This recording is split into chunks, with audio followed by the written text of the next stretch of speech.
위한 기도문 중에 자녀의 결혼을 놓고 기도하는 기도문이 있거든요. 이렇게 시작합니다. 예. 주님, 이 아이가 독신으로 사는 것이 하나님의 뜻이 아니라면 우리 땡땡땡에게 꼭 맞는 배우자를 보내주시기를 기도합니다. 완벽한 때에 꼭 맞는 남편을 보내주시고 그 사람에게로 이 아이를 인도하여 주옵소서. 이어서 어떻게 기도하고 있냐면, 결혼 상대 결정을 내려야 할 때가 오면 이 아이에게 하나님의 음성을 들을 수 있는 순종의 마음을 주옵시고 자기의 육체적인 소욕이 아닌 하나님의 말씀에 근거하여 결정하게 도와주시옵소서. 자기의 온 마음을 다하여 하나님을 신뢰하게 하여 주시고 자기 자신의 지식을 의지하지 않게 하여 주옵소서. 이렇게 이제 기도문이 기록되어 있습니다. 이 기도문 보면 부모가 자녀의 결혼을 잘 되게 하기 위한 간절한 마음이 들어가 있는 것을 알 수가 있습니다.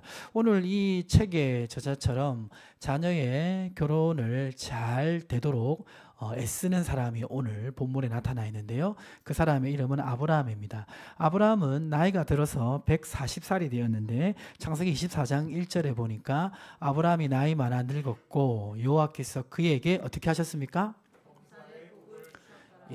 140살이 된 이 아브라함은 부족함이 없었습니다. 이미 물질의 복은 넘치도록 받았고요.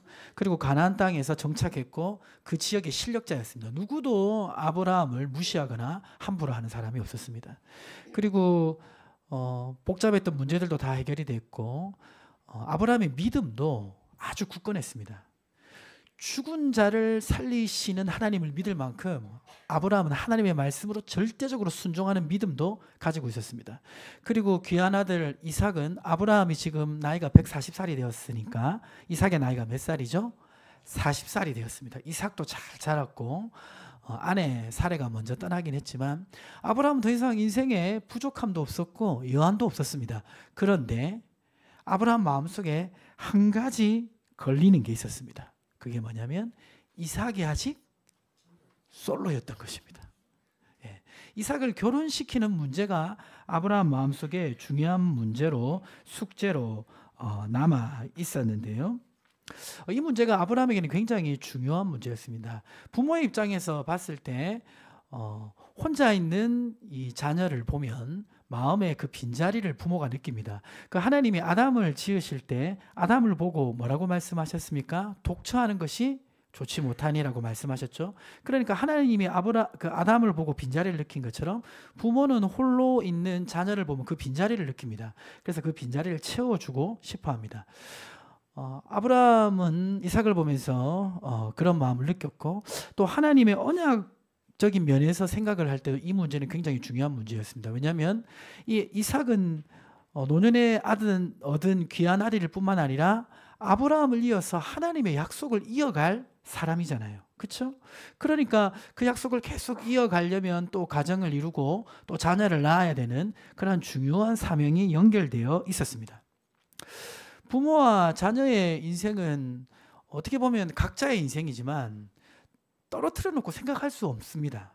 왜냐하면 우리 인생은 나 혼자 성공해도 배우자나 자녀가 함께 성공하지 않으면 그 성공이 진정한 성공이 될 수 없기 때문입니다.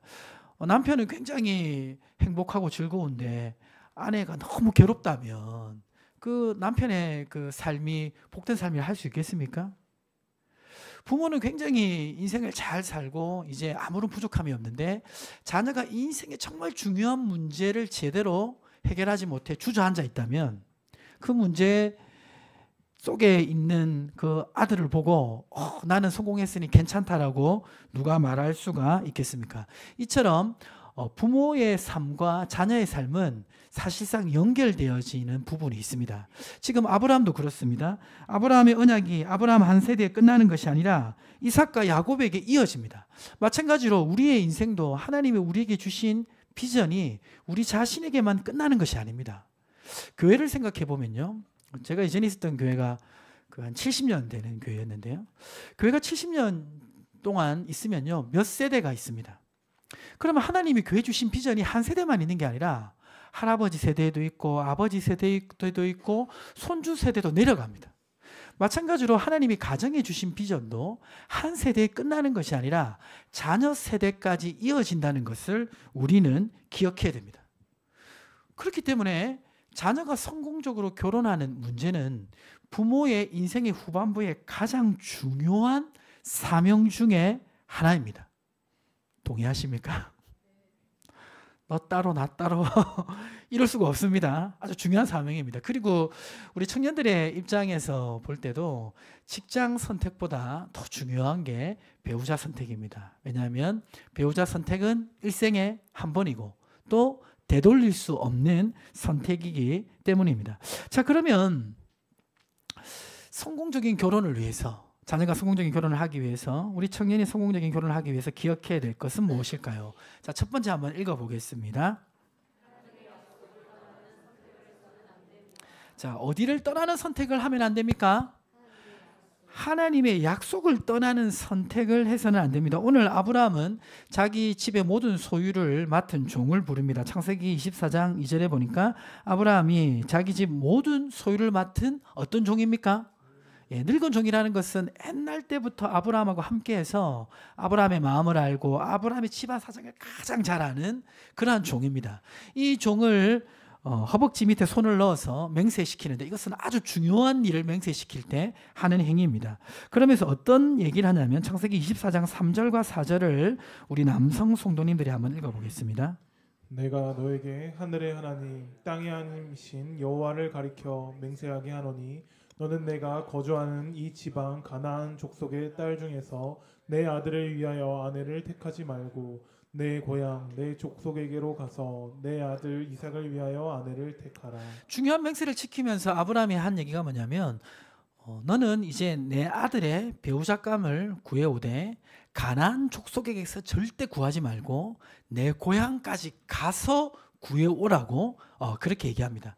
그러자 이제 이 종이 만약에 내가 주인의 땅 메소포타미아까지 갔는데 거기서 여성을 만났는데 그 여성이 이 가나안 땅까지 오려고 하지 않고 이삭 보고 오라고 하면 어떻게 합니까? 라고 묻습니다. 그래서 창세기 24장 6절에 아브라함이 그에게 이르되 내 아들을 그리로 데리고 돌아가지 아니하도록 하라 라는 원칙을 말해줍니다.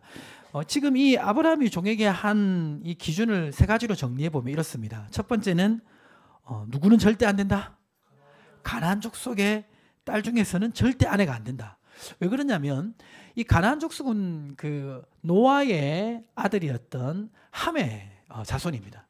함의 자손인데 이 가나안 족속은 굉장히 타락한 민족입니다. 이 가나안 족속은 하나님을 섬기지 않을 뿐만 아니라 아주 음란한 민족이었고 아주 잔인한 민족이었습니다. 그래서 하나님께서 이 가나안 땅을 이스라엘에게 주시는 이유가 이스라엘에게 언약을 성취하시기 위해서도 주시지만 이 가나안 족속의 죄악을 눈뜨고는 못 볼 정도로 그 악행이 심해서 하나님이 쫓아내신다라고도 말씀하셨습니다.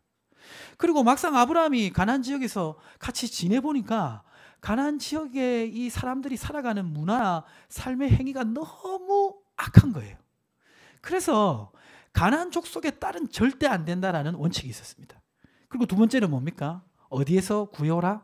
내 고향, 내 족속에게 가서 구해오라. 아브라함이 어디서 출발했습니까? 갈대아 우르에서 출발해가지고 하란을 거쳐서 지금 가나안 땅까지 왔는데 아브라함은 노아의 첫째 아들이었던 셈 족속의 자손입니다. 이 셈 족속은 비록 시간이 지나면서 하나님을 많이 떠나긴 했지만 그래도 하나님을 섬기던 믿음의 자취를 가지고 있었던 민족입니다.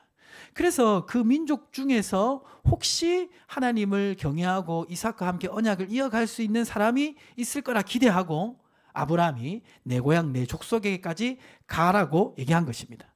그리고 세 번째 원칙은 뭡니까? 가나안 땅을 절대 떠나지 말라는 이 원칙을 얘기하고 있습니다. 지금 아브라함이 이삭의 배우자를 구하는 이 기준을 보면 가장 중요한 게 뭐냐면 하나님의 언약을 지속적으로 이어갈 수 있냐 없냐, 이 기준을 가장 중요하게 보고 있습니다. 우리 자녀의 결혼을 준비하고 있는 우리 어른 성도님들 계시다면 혹시 자녀 결혼 문제에 있어서 가장 중요한 것은 무엇입니까? 집이 있어야 되고, 그렇죠? 차가 있으면 더 좋고, 연봉은 어느 정도 이상 예. 우리 청년들이 생각하는 가장 중요한 기준은 뭡니까? 외모. 예, 얼굴이 어느 정도 되어야 된다.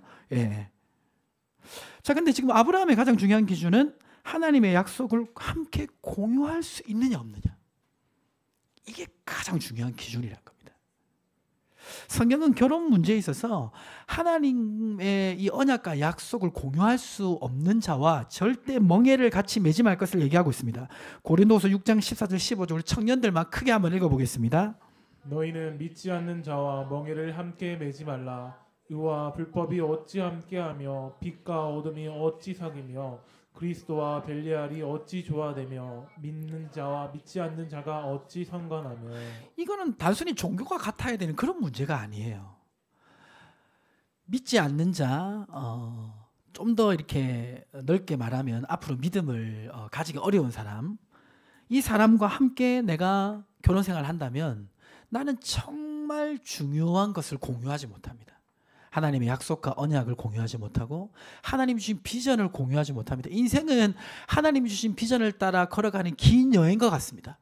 근데 그 긴 여행에서 가장 중요한 목적을 공유하지 못하고 살아가게 되는 것입니다. 그래서 영적으로 외로워요. 영적으로 외롭다는 말 혹시 아십니까?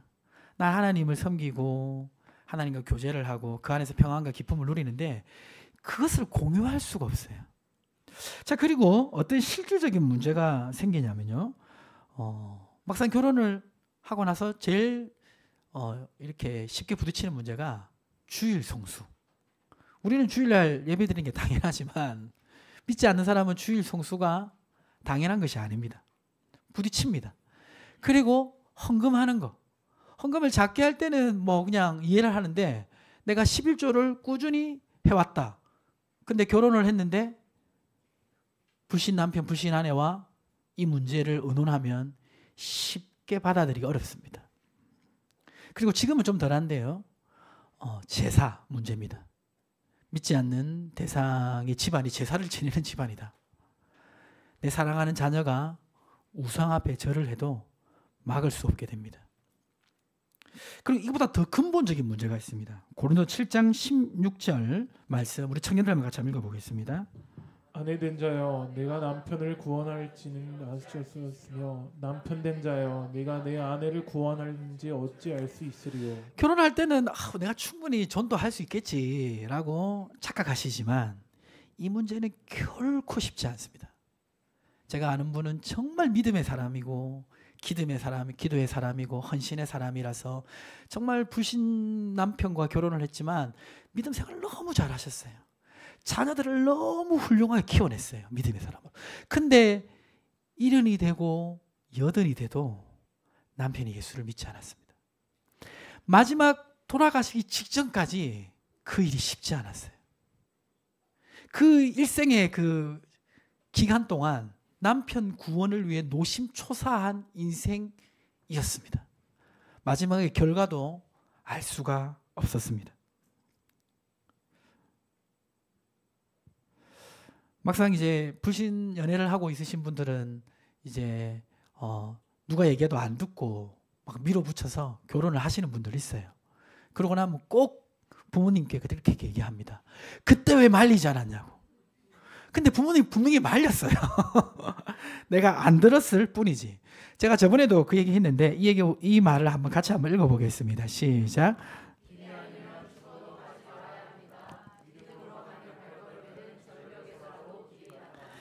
길이 아니면 가면 안 돼요. 아멘이십니까? 길이 없는 것 같아도 믿음으로 걸어가는 그 길에는 길이 나타나게 될 줄 믿습니다. 그런데 목사님 이미 나는 지금 불신자하고 연애를 하고 있습니다. 우리 딸의 아들이 지금 결혼을 준비하고 있어요. 어떻게 해야 됩니까? 창세기 24장 5절에 보면 그 기준을 얘기하고 있는데 종이 이르되 여자가 나를 따라 이 땅으로 오려고 하지 아니하거든 내가 주인의 아들을 주인이 나오신 땅으로 인도하여 돌아가리까. 24장 6절 우리 여성 성도는 한번 읽어볼까요? 아브라함이 그에게 이르되 내 아들을 그리로 데리고 돌아가지 아니하도록 하라. 자, 뭡니까? 기준이 있어요. 가나안 땅에 들어와서 함께 사는 게 기준입니다.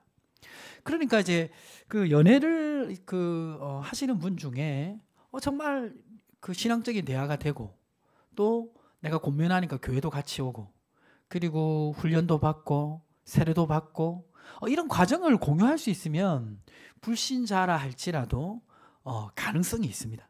물론 이제 이 모든 과정을 거치고 나서야 사실은 이제 결혼에 대한 이야기하는 것이 맞죠. 어떤 사람은 남편과 아내 때문에 믿음이 생겨나는 경우도 있습니다. 근데 연애를 해보니까 내가 끌고 가야 되는데 내가 끌려가요, 계속. 이러면 어렵습니다. 결혼하고 나면 더 어렵습니다.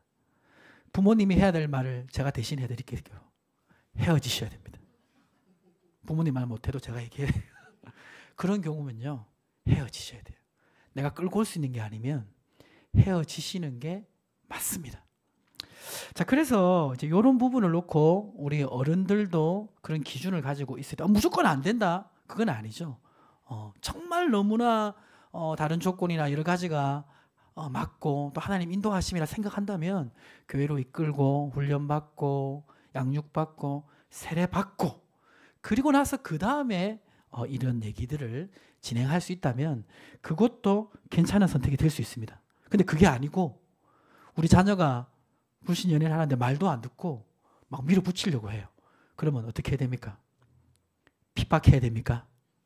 그 사람이 핍박을 받으면요 더 강해져요. 핍박하기보다는 분명한 기준을 얘기하고 금식하면서 기도하셔야 돼요. 간단한 문제가 아닙니다. 정말 간절하게 헤어지도록 기도하셔야 됩니다. 자, 그리고 우리 애들은 아직 뭐 결혼하고 상관없는데 뭐 저처럼 이제 뭐 초등학생 자, 그럴지라도 잠언 22장 6절 말씀 한번 같이 읽어볼까요? 읽어보겠습니다. 마땅히 행할 길을 아이에게 가르치라. 그리하면 늙어도 그것을 떠나지 아니하리라. 어릴 때부터 가르쳐야 됩니다. 밥을 먹으면서 너 요새 누구에게 관심 있니? 물어보고 교회는 다니니? 이러면서 일단 교회를 데리고 와라. 이런 어떤 기준들을 어려서부터 가르쳐야 되는 줄 믿습니다. 자, 그래서 첫 번째 자녀의 결혼을 성공시키는 기준은 약속의 그 언약을 떠나서는 안 된다는 거라는 거죠. 두 번째로 기억하셔야 될 것은 무엇입니까? 같이 한번 읽어볼까요? 하나님이 배우자를 예비하셨음을 믿어야 합니다. 하나님이 배우자를 예비하셨음을 믿어야 됩니다. 오늘 이 종은 혹시나 아들의 이 배우자 될 사람이 메소포타미아 땅에서 나를 따라오려고 하지 않으면 어떡합니까? 이렇게 묻습니다.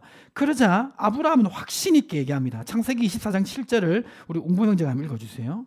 하늘의 하나님 여호와께서 나를 내 아버지의 집과 내 고향 땅에서 떠나게 하시고 내게 말씀하시며 내게 맹세하여 이르시기를 이 땅을 내 씨에게 주리라 하셨으니 그가 그 사자를 너보다 앞서 보내실지라 내가 거기서 내 아들을 위하여 아내를 택할지니라. 지금 종은 혹시나 이러면 어떡합니까 하지만 아브라함은 확신이 있습니다. 하나님께서 이삭의 배우자를 예비하고 계신 확신을 가지고 있는데 여기 보시면 이 땅을 내 씨에게 주리라 라고 말씀하고 있죠. 자, 여기서 내 씨는 누구를 말합니까? 이삭을 말합니까? 아니면 이삭의 자녀까지 포함시키는 겁니까? 자녀까지 포함시키는 거죠. 그러니까 하나님의 언약이 가나안 땅을 주셔서 우리 자손에게 주시는데 이삭뿐만 아니라 이삭의 자손까지도 이 땅을 주신다라고 약속하셨어요. 그럼 이 땅을 떠나지 말라고 하셨어요. 그러면 하나님께서 가나안 땅까지 오도록 결심할 배우자를 예비하셨다는 말입니까? 예비하시지 않았다는 말입니까? 예비하셨죠. 그 약속을 주셨다는 것은 이삭이 가나안 땅에서 계속 자녀를 낳고 살 수 있도록 그 배우자도 예비하셨음을 의미합니다. 사랑하는 우리 성도님들, 우리 청년 여러분, 하나님이 나의 배우자를 예비하셨음을 믿으시기 바랍니다. 아멘이십니까? 창세기 1장 27절과 28절에 보면 하나님이 명령하시기를 남자와 여자를 창조하시고 28절에 무엇이라고 명령하십니까? 생육하고 번성하고 땅에 충만하라고 명령하셨어요. 가정을 이루는 것은 하나님의 명령입니다. 혹시 여기에 비혼주의자 계십니까? 독신과 비혼은 다르죠. 독신은 내가 하나님 뜻을 이루고 싶은데 결혼을 하면 너무 방해가 될 것 같아가지고 일생 혼자서 하나님 섬기기 위해서 결혼을 안 하는 거, 이게 독신입니다. 그런 사람 있을 수 있죠. 존 스토트 목사님 같은 분 있을 수 있습니다. 근데 그게 아니라 시대의 문화에 따라서 비혼을 추구하는 것은 그것은 성경적이지도 않고 결코 발전적인 방향도 아닙니다. 우리가 한 가지 알아야 될 생각은 뭐냐면요. 유럽은요. 1인 가구가 많은 유럽. 더 이상 선진국의 모델이 아닙니다. 우리 대한민국의 모델이 될 수 없습니다. 영적으로는 그 유럽이 이미 파탄났고요. 사회적으로도 굉장히 불안한 요소가 많은 곳입니다. 더 이상 유럽은 이전의 기독교 문명을 통해서 가졌던 영화를 가지는 곳이 아닙니다. 그냥 우리가 여행 갈 때 좋지만요. 유럽을 모델로 생각하는 생각을 이제 버리십시오. 우리나라가 오히려 모델이 되어야 될 시대로 지금 접어들고 있습니다. 자, 그리고 하나님이 나의 배우자를 예비하셨음을 믿고 결혼의 명령인 걸 기억해야 되고 또 중요한 것이 있습니다. 어떤 믿음이 있어야 되냐면 잠언 19장 14절을 우리 여성 성도님 한번 읽어보겠습니다. 집과 재물은 조상에게서 상속하거니와 슬기로운 아내는 여호와께로 말미암느니라. 자, 집과 재물은 누가 주죠? 조상이 줍니다. 혹시 집을 물려받으신 분 있으십니까? 재물을 물려받으신 분 있으십니까? 혹시 지금 내가 자녀에게 집과 재물을 주실 수 있는 분 있으십니까? 있으세요? 있으면 좋죠. 그렇죠? 또 우리 부모님이 나에게 그것을 줄 수 있는 그런 분이 있으십니까? 우리 청년들 중에? 많은 분들이 집과 재물이 조상에게 오는 것처럼 좋은 배우자도 집과 재물이 있어야 얻을 수 있다라고 생각합니다. 그렇죠? 아닙니까? 맞잖아요. 근데 성경이 지금 말하고 있는 게 집과 재물은 조상에게 상속하니와 슬기로운 아내는 어디서부터 온다? 하나님께서 주신다라고 분명히 얘기하고 있습니다. 아이고, 목사님 현실을 몰라서 그렇죠. 집도 있고 이것도 있어야 결혼도 잘하죠. 라고 생각하고 그것을 믿다가는요. 실수합니다. 성경에서는 분명히 얘기하고 있습니다. 슬기로운 아내는 어디로부터 온다? 여호와께로부터 온다. 사실 이제 이 신앙생활 하다 보면 진짜 좋은 복은요. 하나님이 주십니다. 하나님이 열어주시는 게 진짜 좋은 복이에요. 사람이 주는 거는 한계가 있습니다. 하나님이 열어주시는 복이 진짜 좋은 복입니다. 진짜 좋은 배우자도 누가 주십니까? 하나님이 주시는 줄 믿으시기 바랍니다. 오늘 창세기 24장 7절에 보면 이 아브라함은 어떤 확신을 가지고 있습니까? 이 땅을 내 씨에게 준다라는 약속을 분명히 가지고 있습니다. 그러니까 나의 아들 이삭이 하나님의 약속 안에 머무르면 배우자를 주실 거라고 분명히 믿고 있습니다. 오늘 우리 청년들 중에 집과 재물이 없어서 좋은 배우자를 얻지 못할 거라고 혹시 낙심한 분 계십니까? 오늘 이 약속을 믿으시기를 주님의 이름으로 축복합니다. 사람에게 우리가 잘 보여서 어떤 결과를 얻으려고 하지 마십시오. 인생은 하나님 손에 있습니다. 우리 청년 때는 시간과 에너지와 물질을 하나님 나라와 뜻을 위해서 심을 때입니다. 아멘이십니까? 그러면 언젠가 거둘 때가 있습니다. 그리고 하나님 나라의 비전을 향해 달려갈 때 하나님은 모든 좋은 것을 채워주시는 줄 믿으시기 바랍니다. 그래서 이렇게 한번 적어봤습니다. 우리 청년들 한번 같이 한번 읽어볼까요? 읽겠습니다. 시작. 이렇게 하나님의 비전을 향해 나아갈 때 여러분은 여러분 옆에서 함께 걷고 있는 하나님이 예비하신 배우자를 보게 될 것입니다. 아멘이십니까? 예, 이 믿음을 가지시기 바랍니다. 정말 인생에서 가장 중요한 이 배우자 선택의 문제를 열어가시는 분은 하나님이시라는 거 믿으시고 믿음으로 살아가시길 바랍니다. 세 번째로 기억해야 될 거 우리 같이 한번 읽어보겠습니다. 하나님의 인도하심을 놓고 기도해야 합니다. 자, 이렇게 아브라함의 명령을 받고 종은 그 메소포타미아 지역으로 가는데 먼저 하란 지역으로 갑니다. 하란 지역에서 나홀의 성에 이르게 되는데 이 나홀은 아브라함의 형제입니다. 아브라함의 형제 나홀이 하란 근처에서 거주지를 정하고 많은 자손을 낳고 있었는데 거기에 갔습니다. 창세기 24장 10절과 11절을 한 절씩 교독하면 이의 종이 그 주인의 낙타 중 10匹를 끌고 떠났는데 곧 그의 주인의 모든 좋은 것을 가지고 떠나 메소포타미아로 가서 나홀의 성에 이르러 그 낙타를 성 밖 우물 곁에 꿀렸으니 저녁 때라 여인들이 물을 기르러 나올 때였더라. 자, 지금 이 그 아브라함의 종이 낙타를 몇 필? 10필을 가지고 좋은 것을 가득 가지고 지창금이 될 걸 가지고 지금 나홀의 성에 갔습니다. 우물에 왜 갔냐면 낙타에게 물을 먹이기 위해서도 갔고, 이 우물은 사람이 많이 오고 가는 정보가 있는 곳이기 때문에 우물가에 갔습니다. 자, 갔는데 그 우물가에서 이 종이 뭐라고 기도하냐면 창세기 24장 12절에 보니까 그가 이르되 우리 주인 아브라함의 하나님 여호와여 원하건대 오늘 나에게 순조롭게 만나게 하사 내 주인 아브라함에게 은혜를 베푸시옵소서라고 하면서 그냥 있는 게 아니라, 그냥 찾는 게 아니라 기도하고 있는 것을 보게 됩니다. 그렇죠? 자, 뭐라고 기도하고 있습니까?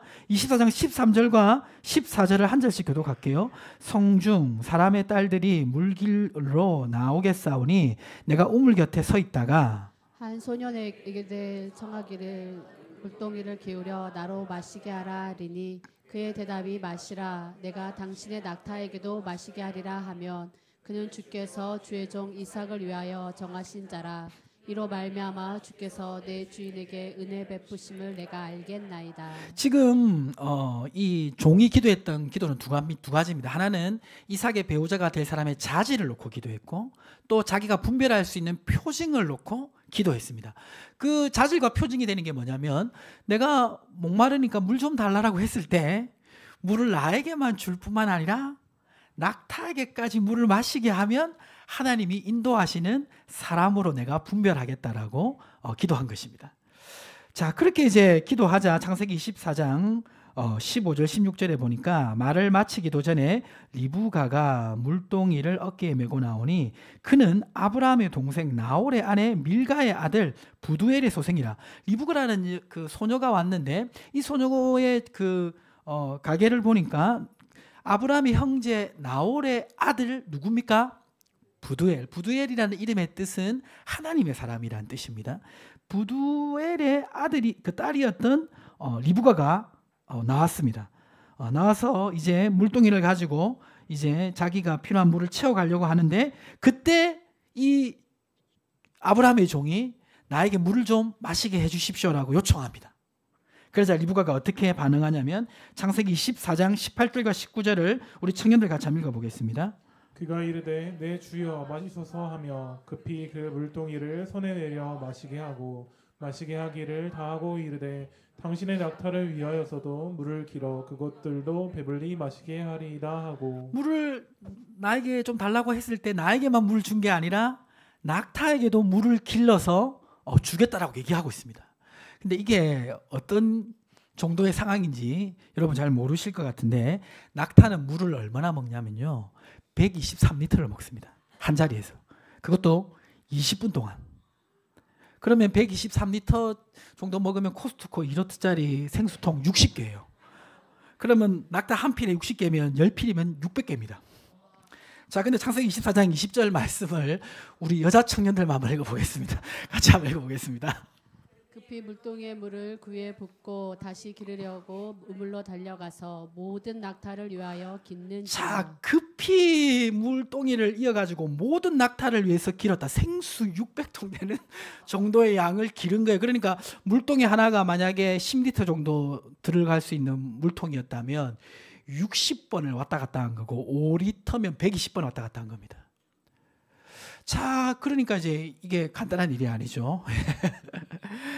그 당시 이제 그 결혼을 하지 않는 그 청년들, 이제 여성들이 주로 했던 일이 이 동물들에게, 가축들에게 물을 먹이는 일을 했다고 합니다. 그러니까 이게 처음 하는 일이 아니라 리브가에게는 익숙한 일이었음을 알 수가 있습니다. 자, 여기서 우리가 한 가지 발견할 수 있는 게 있는데요. 뭘 발견하냐면 여기서 우리는 리브가의 친절과 헌신과 끈기, 그리고 능숙한 솜씨를 볼 수가 있습니다. 자, 그러니까 지금 이제 이 아브라함의 종이 기도한 이 기도의 중요한 포인트는 뭐냐면 이삭의 배우자가 될 여성의 자질을 놓고 기도한 것입니다. 그 자질의 핵심은 신앙 인격입니다. 그 신앙이 삶에 드러나는 인격으로 어떻게 나타나는지 그것을 확인한 것입니다. 자, 우리가 배우자를 놓고 기도하고 있습니까? 우리 부모님들 기도하고 있습니까? 아멘이시죠? 우리 청년들 기도하고 있습니까? 우리 청년들 중에 지금 나이 제일 어린 청년 누구죠? 우리 주희와 예은이. 지금부터 기도하셔야 돼요. 지금부터 기도하셔야 됩니다. 예. 지금부터 기도해서 10년은 기도하셔야 돼요. 자, 그런데 그 무엇을 놓고 기도하느냐? 무엇을 꼭 기도하느냐? 외모나 이런 것보다 중요하게 기도해야 되는 것이 일단은 제일 중요한 게 신앙이 맞아야 되죠. 그렇죠? 구원의 확신, 또 함께 예배 드릴 수 있고 신앙을 공유할 수 있고 아니면 나를 통해서 신앙을 받아들일 수 있고 적어도 그것이 최소한의 기도 제목이 되어야 되고 그리고 나서 기도해야 될 것이 뭐냐면 자질적인 걸로 꼭 기도해야 돼요. 성품하고도 연결되죠. 근데 이 성품이 다 단순히 태어난 어떤 인간의 어떤 그런 이제 성격이라기보다도 어떤 성품, 신앙 인격으로 자리 잡은 그 성품을 놓고 기도할 필요가 있습니다. 그것을 제가 한번 적어봤는데요. 이러한 것들이 중요한 것 같습니다. 성실하고 정직하고 포용력과 넓은 마음, 지혜와 분별력과 끈기와 인내심 이러한 것을 놓고 집중적으로 기도하다 보면요. 없습니다. 근데 기도하다 보면 사람을 보는 눈이 생기고 나 역시 나에게 없는 것을 발견하게 이 기도의 비밀인데 기도하지 않는 사람은 절대 경험하지 못합니다. 그래서 이러한 자질을 놓고 기도해야 됩니다. 그렇죠? 자, 그리고 또 기도해야 될 것이 뭐냐면 표징을 놓고 기도했다잖아요. 지금 나한테 물 주는 이것을 통해서 내가 알아보겠다는 것은 지금 이 종이 분별할 수 있는 표징을 구하고 있습니다. 이 분별할 수 있는 표징을 놓고도 기도해야 돼요. 뭐 그것은 일반적으로는 내가 배우자를 알아볼 수 있는 눈, 선택할 수 있는 믿음 이것도 되지만 나에게 맞는 배우자의 조건을 놓고 기도할 필요도 있습니다. 그게 꼭 틀린 게 아니에요. 저는 개인적으로 배우자 놓고 기도할 때 165cm를 놓고 기도했습니다. 하나님 주신 사람은 164cm였어요. 그리고 성품을 놓고 기도할 때도 당시 제가 애니어그램을 열심히 이렇게 심취했었는데 제가 딱 생각할 때 나하고 가장 좀 이렇게 잘 맞는 사람은 애니어그램 2번에 3번 날개를 가지고 있는 성품이다. 그걸 놓고 정확하게 기도했습니다. 그래서 정확하게 하나님 응답하셨어요. 근데 사실 이거는요. 살아가다 보면 별로 중요한 건 아니에요. 근데 그때 당시엔 중요해요. 그때 당시에는. 이거는 내가 배우자를 분별하는 기준이 될 수가 있습니다. 자, 그래서 정리하면 어떻게 기도하면 좋냐면 신앙의 기본적인 것을 가지고 어떤 신앙의 자질들, 성품적인 거 놓고 그리고 내가 표징으로 구별할 수 있는 거 놓고 그렇게 해서 한 15가지 정도 기도 제목을 만드셔가지고 우리 청년들은 오늘부터 기도하시기를 주님을 축복합니다. 아멘이십니까? 그거 다 기록한 건 내가 다 확인해야 되는 사진 찍어가지고 적어서 오늘부터 기도하시고 우리 부모님들도 그렇게 자녀를 위해서 기도해 주시기를 바랍니다. 자, 이렇게 지금 아브라함의 종이 확인을 하고 나서 마지막으로 확인한 게 있습니다. 그것이 뭐냐면 창세기 24장 23절 말씀입니다. 24장 23절 말씀 자 같이 한번 읽어볼까요? 이르되 내가 누구의 딸이냐 청하건대 내게 말하라. 내 아버지의 집에 우리가 유숙할 곳이 있느냐. 그에게 이르되 나는 밀가와 나홀에게서 낳은 아들 부두엘의 딸이니이다. 자, 분명히 지금 그 아브라함의 종이 그 자질과 표징을 놓고 기도할 딱 맞았어요. 근데 가장 중요한 거 아브라함 족속과 어떤 연관성이 있는가를 놓고 기도한 것이죠. 그것을 확인했습니다. 근데 누구의 딸입니까? 나홀의 아들이었던 부두엘의 딸입니다. 근데 이게 재밌는 게요. 자, 창세기 22장 20절과 24절에 보면 이 가계가 나타나 있는데 여기 보면 이 일이 있기 전에 아브라함에게 자신의 형제 나홀이 하란 근처에서 자녀를 낳았다는 얘기를 듣습니다. 자, 그래서 여기 보니까 밀가가 당신의 형제 나홀에게 자녀를 낳았는데 21절에 보면 그 이름들이 나오죠. 우스, 부스 쭉 나옵니다. 그리고 막내 아들 이름이 뭡니까? 부두엘입니다. 근데 이름을 조사해 보면요. 신앙적인 개념이 들어가는 이름은 부두엘이에요. 하나님의 사람. 물론 부두엘에 대해서 잘 알 수는 없지만 그런 신앙적인 이름이 기록되어 있고 그리고 23절에 보면 이 나홀이 부인이 한 명이 아니라 두 명이었는데 나홀의 다른 소생도 있었습니다. 여기 보니까 24절에 나홀의 첩 루마라 하는 자도 데바와 가함과 다와스와 누구를 낳았다? 근데 이 마아가가 남자일까요? 여자일까요? 여성으로 보입니다. 자, 그러니까 지금 하나님께서 지금 이 종이 기도하면서 나아갈 때 분명히 나홀의 집에서도 다른 여성이 있었어요. 그렇죠? 그리고 다른 자녀도 있었지만 딱 맞는 리브가로 인도하신 것을 우리는 알게 됩니다. 잠언 31장 10절 말씀에 보면 이렇게 되어 있습니다. 누가 현숙한 여인을 찾아왔겠느냐? 그가 뭐보다 귀하다? 진주보다 귀하다. 가장 인생에서 귀한 선물이 배우자라는 것을 여러분 믿으시기 바랍니다. 근데 그것을 누가 주냐? 이사야서 45장 3절에 보니까 뭐라고 되어 있습니까? 내게 흑암 중의 보화와 은밀한 곳 속에 숨은 재물을 누가 줍니까? 흑암 속에 있는 보물을 몰라요. 은밀한 곳에 있는 재물을 사람들은 몰라요. 사람들은요, 어떤 사람이 정말 좋은 사람인지 자신의 생각으로 착각할 때가 많지만 하나님 보실 때는 양치는 목동 다윗이 하나님 마음에 합한 사람이었습니다. 아무도 다윗이 하나님의 사람으로 그렇게 될 거라고 생각 안 했어요. 그렇죠? 하나님께서 알고 계시고 보고 계신 줄 믿습니다. 그래서 어떻게 됩니까? 마태복음 7장 7절 같이 읽어보겠습니다.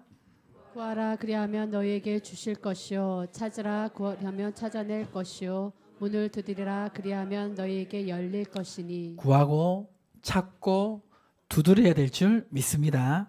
말씀을 정리하겠습니다. 자녀의 교훈을 성공시키기 위해서 기억해야 될 건 무엇입니까? 하나님의 약속을 떠나는